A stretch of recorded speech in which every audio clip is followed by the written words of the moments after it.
My name is Ramsey Prufnik, and I'm a business owner in Eastern Washington, and an entrepreneur who's involved in a number of businesses here in the region that I've partnered with or started from the ground up.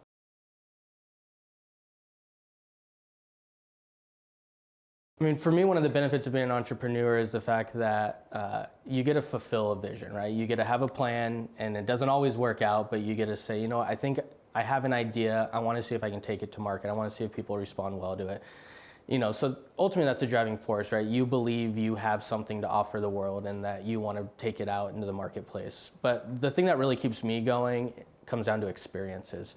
At Strategy Labs, you know, the opportunity to have really meaningful experiences and relationships with our clients, but then to be able to see their businesses grow because of the work we're doing, it's just really fulfilling, right? So for me, being an entrepreneur wasn't so much about, you know, fulfilling my own desires to be successful and stuff, but was the opportunity to say, I think I could offer something to other people. So whether that's my clients at Strategy Labs, whether that's customers at Hello Sugar.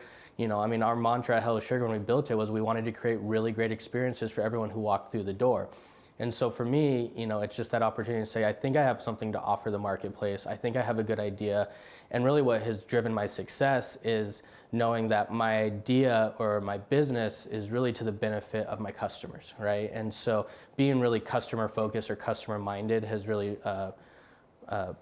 been the driving force of our success, because it's, you know, it's very opposite, I think, of this like selfish ambition of like, I want to be the CEO, I want all this credibility, I want this stuff. That's not what drives me. What drives me is the opportunity to just impact people, and that's everybody from my customers to my team, you know, focusing on culture, just creating just a great place to work and creating a great reputation as a business owner to really drive impact for those that engage with us.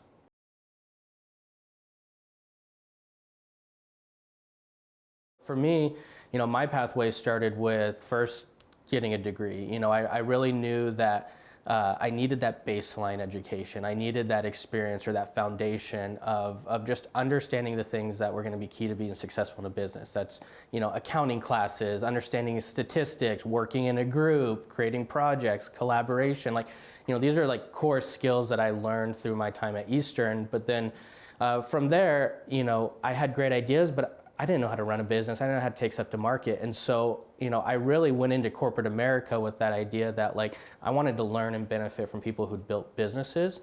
But I also needed to figure out what is it that really drove me.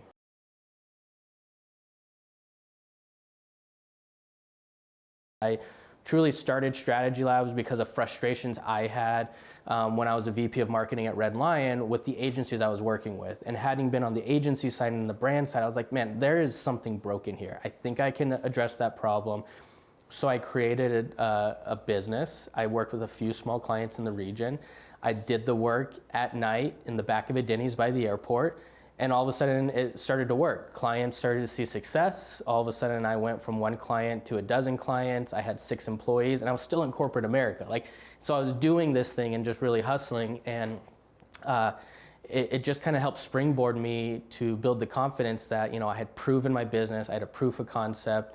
I was being well received in the marketplace, and so that's where I made the jump from a stable job to, I mean, what most people would call risky, but I had hedged my bets, right? I had done the work, and I had created the stability, and I had a track record in my business that gave me the confidence to say, I can leave this day job, and I'm not kind of putting my family or myself at risk by just chasing a dream. I had done the work and put in the extra hours to really build something and get traction that gave me the confidence that I can go do this full time.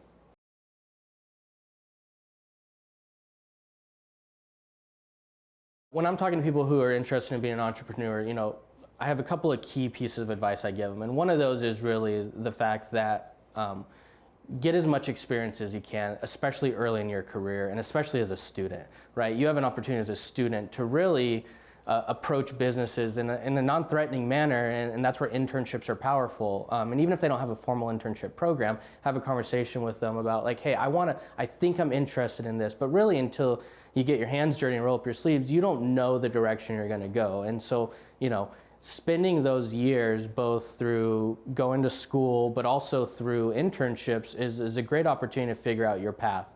Because experience is just so powerful. And really, I mean, you have a small window of time as a high school student, as a college student, to really experience a lot of different opportunities. And I think people, I have found, really desire to mentor and really desire to open up their doors and expose people to stuff. And you know, I thought I had one path when I was graduating college, and it was doing one thing. And I found a niche that I didn't even know existed when I got my first job. And so as much as you can gather experience, and typically that experience is going to be working for somebody else, but you know what, you can learn so much that's going to fast track your ability to be an entrepreneur, because you get to really learn from other people's experiences. And so I think that is the place to start.